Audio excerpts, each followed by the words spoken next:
Welcome to another episode of the Empowered Half Hour. And I say this every week. I am so excited to introduce you to this week's guest. His name is Jason Thomas, and he is a colleague, friend, person in my life that I have met through technology sales. And Jason is a CIO and a thought leader. As we've followed each other's, I guess, career progressions over the years, I really wanted to get Jason on the show because he has a lot of insight, a lot of wisdom, and a really good sense of humor. So I would like Jason to tell you a little bit more about himself. So the floor is yours, Jason. It's been a long time since we've talked face to face, Yes, it has. virtually, and not virtually. But yeah, so Beck and I met when I took this job here at CSK when I moved to Orlando temporarily. Right now, I'm back in Boston, but I am the CIO of Coles Consine. We're the largest law firm in the state of Florida.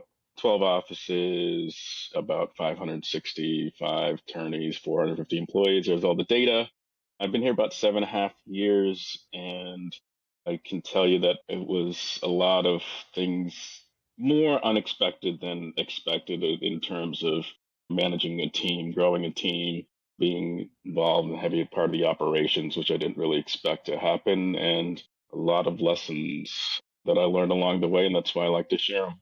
That's awesome. I'm really happy that you brought up the lessons because that's like one of the things that I like to dive into. But I would love for you to share with the listeners a little bit about your backstory. Like, how did you get to a position where you are now, CIO, emerging thought leader on LinkedIn? Like, what are you doing? What's your backstory?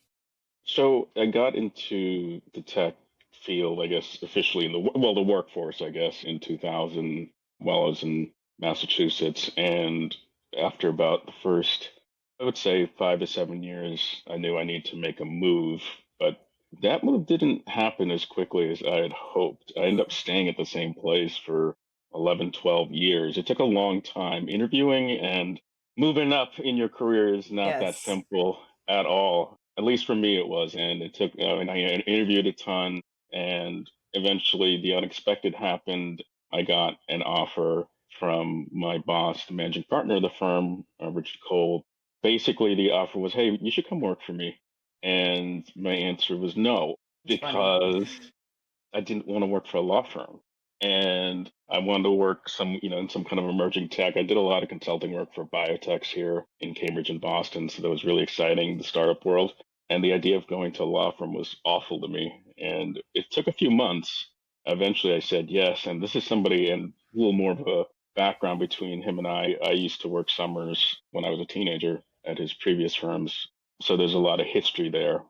So yeah, and then I figured, okay, I guess I'll do this gig. I'll get a fancy little title because I've always wanted to be a CIO or a manager or whatever, and figured I'd do it for a couple of years and find something else that I liked. But then here we are, That's how it years ends up later. happening, right? I can't say that I went into sales to be a professional salesperson. It's something I kind of landed into in my college years. And then probably around my early 30s, I was like, well, I'm still here. I guess I should probably Yeah, take this seriously. I don't think anyone grows up. Hey, what do you want to be when you grow up? Oh, I want to be a salesperson. Yeah. You know, Woohoo. Yeah. It wasn't the first thing that I yeah. thought of when I was five. I have my vertical picked out and everything. It's kind of funny like that. It's kind of like when everyone says, I want to be a manager. I'm like, listen, what you think it is and what it actually is two completely different things. And it's a lot worse than what I thought. And I wouldn't call it worse, but most of my day is spent, or at least half of it is dealing with people Yes. and people issues and conflict and figuring out how to deal with that conflict in a professional manner without cussing people out, even though I want to. And I have done that. I the way to do it, but sometimes you need to kind of blow your lid when you get your Yes. emotions riled up, and it happens. But I've learned a lot that way. So that's when I'm raising up my current managers and directors on my team. I tell them the same thing. I be like, I don't know what you think this job is, but it's not what you're picturing or imagining. But if you're good with people and you know how to talk to people, communicate, and listen, you can be very successful. That's absolutely right.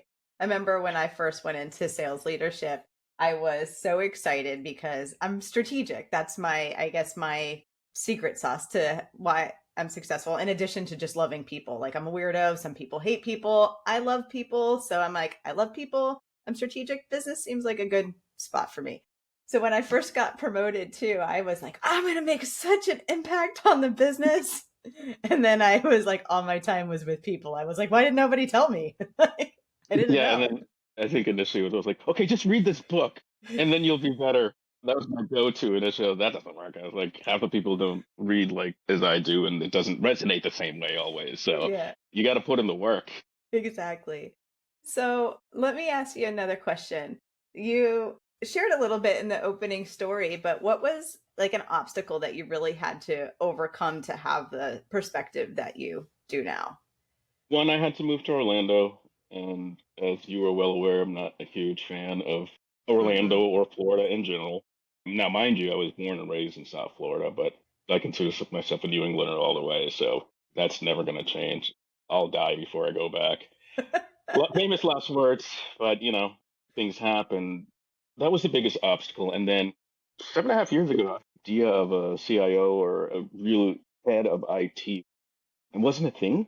It is now, but back then it wasn't really a thing. And I would consider pretty young to take a title like that. And so, like you said, I had all these strategic ideas. The way it went down is my boss is like, "So what do you think you're going to do here?" And I kind of gave him my one-page strategy that I had written up, and he's like, "Okay, I tell you what. Now I'm going to tell you what you're really going to do here. You need to fix this, this, this, this, this, this." I was like, "I'm Okay, not the thanks. fixer. I don't want to be the fixer guy." But he had a vision for the firm in terms of technology and being a technology forward firm. They just never had someone to head that up. It's always been like an outsourced kind of deal, like a lot of places do. And he had the vision, and he knew I could execute in any way that I wanted. He gave me full freedom, but it was just kind of a funny conversation. What you think you're going to do and what you're actually going to do is going to be different things. And I guess the biggest challenge and the reason initially I didn't want to work for a law firm was attorney personalities. You hear about attorneys like these cliches like, oh, they're this and they're that. It's all true. It's 100% true. Everything you hear about attorneys, everything you see on Suits, I mean, the actual practice of legal is not Suits, but everything you hear about them, it's true. They're typically type A, high demanding, complain a lot, rightfully so, and sometimes not so much so, but they can be hard personalities to deal with. But the thing is, they're not tech people, and most of them are not business oriented people. It can be frustrating when one, you're trying to explain why this tech is going to make their life easier, but two, there's a much bigger picture in terms of how it impacts the business, but they don't know the business holistically, how all the operations work. And I have to take both into account when I'm making decisions Sure. and trying to convince them. And when any little thing goes wrong, it's always my fault, right? I have a saying with my team, like, oh, everything's IT's fault. Don't worry about it, guys. Yeah, just The prepare them machine's for broken. it. The machine's broken. That's IT's fault. It comes with the job. Because the reality is what I tell folks and tell my team all the time. Yes, we're a law firm, but we're actually a technology company that happens to Yes. practice law. I think you So told me that even 7 years ago. yeah, if you look at it from from those type of glasses, you understand like anything that can go wrong will impact their ability to work, to bill, to make clients happy and help clients. So everything touches tech, even things that we don't think should be Hmm. touching tech. Because the reality is they rely on us for a lot, for everything. And so when you have a problem, at least here and in a lot of places, well, who should we call? Oh, let's call the technology person. I'm sure they'll have an answer about why such and such thing doesn't work, even though we may not necessarily touch it, but we will always get you an answer. One thing I really like about what you said is that like technology ends up touching everything. And I realized something about my own personality is I'm a big proponent of personal growth and development, and I'm a self-help junkie. And I realized that I love transformation. And when I had that aha happen a couple of years ago, I was like, oh, that's why I love tech so much, because we're really the backbone of transformation in Hmm. business and in real life too, how users use applications and things that come to the market that change the world. A lot of it starts in tech. So I just think it's really cool that you said that.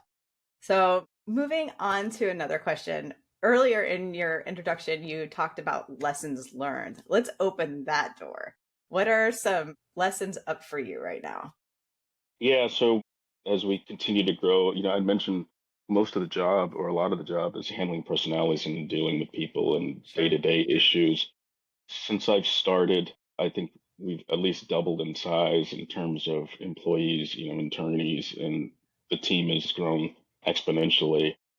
Nothing really changes other than the scale of the issues, right? So it's not like any of the same problems are going away because you've got a bigger team and you can delegate more.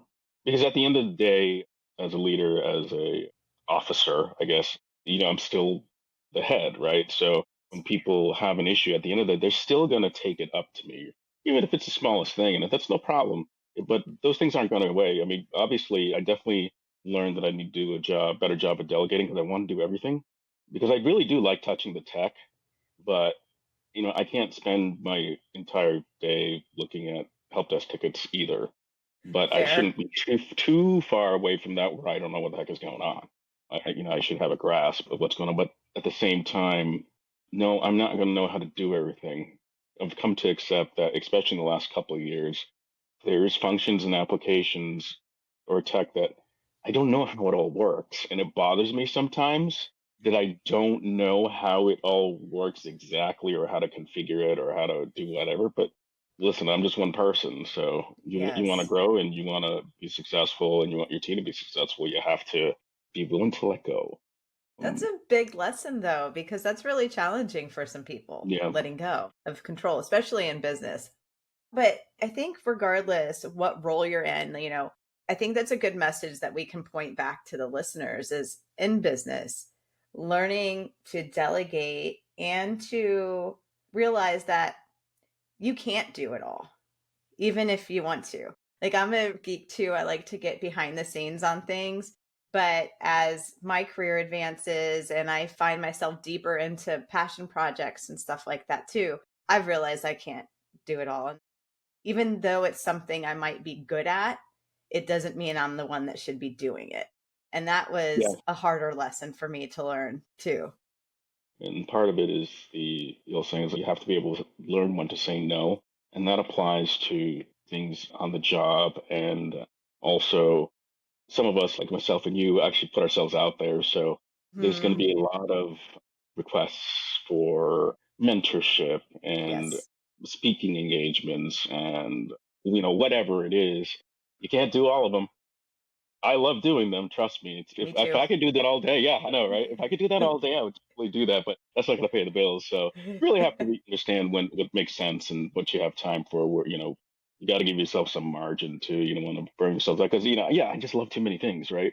Just I love the Same. tech. I've loved the business. I'm like I never thought in a million years I'd be super excited about how the law firm business intake and conflict process works and how matters get open. I'm like, oh man, before I was like, I don't want to learn any of this crap. But the problem is, if I want to be able to actually make wise decisions for the business, I have to know how all those processes work. I have to know what a conflict check is. Probably took me 2 years to learn what a conflict check is. But now that I know what it is and how it affects how we open and close matters or open matters and how the dollars come in, I'm glad I did. That's awesome. So we've talked a lot about getting into the career years ago, it being new to you, how you handled some challenges and some of the lessons that you learned. I want to maybe ask this next question in two ways because I do love when you go deeper into a question, you have really good answers. One is like, why are you passionate about your work? And then I think what I also want to ask for the listeners is since you are a passionate person, how can passion be like an element of their life that they can use as a tool? So we'll start with why are you passionate about what you do? And then I want to ask a question for the listeners. I think that how they say that some people are born with a silver spoon in their mouth? I guess I would say I was born with an IBM XT computer in my mouth, so I didn't It's really have much. hilarious. So I think I was literally one of the first people in my friend group that had a computer for the long time. And, kudos to my parents for doing that early on. And other than being a big reader back in the day, I didn't really have any other hobbies per se. I was a big baseball fan, but I wasn't super athletic in general. So I needed something to do. And I think I just caught the bug and Hmm. then fell in love with it. But then by the time I got to college, there wasn't really much for IT degrees. It was just computer science or computer engineering. But my parents wanted me to be a doctor, so I decided to go the pre-med track. That lasted, I think, 1 or 2 semesters, and I was like, screw this. You're like, I don't And want to do this. I was like, what am I doing? I don't even like this stuff. And I was like, I need to figure out this computer thing and figure out how I can get a degree. And then I tried the computer science thing, which I also hated because it was all engineering development. But I did pick up some good skills there during that stint. And then I finally ended up with a basic business administration degree. Hey, that's the one I That's went for it. too. Yeah. In the end, everybody ends up in finance. It's hilarious. So I took that and then I got more education in terms of, importance of certification. Certifications were huge back then. And so I got my MCSE at the time. And so when I went to apply for this job, this small company, which ended up being my first job, and I interviewed and I thought I did terrible, didn't think I got the job. Then a week later, they made me an offer. So I take this job. Years down the road, I think 10 years later, one of the techs on the team was like, "Hey, you ever asked the boss how you got the job?" And I'm like, "No." And he's like, "Yeah, it was really simple. It was between you and one other guy." And I was like, "Okay." They were like, "Yeah, your English was better." I was like, Oh my "Whoa." gosh. They're like, You're "You like, had okay, yeah, you had a certification and your English was better." I was like, "Wow, wow, you guys really shoot for the stars here, huh?" But yeah, I thought I was a little special, but hey, thanks for yeah, bursting my so bubble. like one of these things, this is the path, right, to get to where I am. Yeah. And then if a listener is listening to this and they're like, hey, I really like this conversation and I might have put down my passion to pursue something that I didn't want, what would you say to them? Like, how can they use passion as a catalyst for their career or for their life? You have a lot of outside pressure, like I did, in terms of what others think that you should be doing versus what you want to be doing. And yes, it's important to be passionate about things, obviously, and pursuing those passions.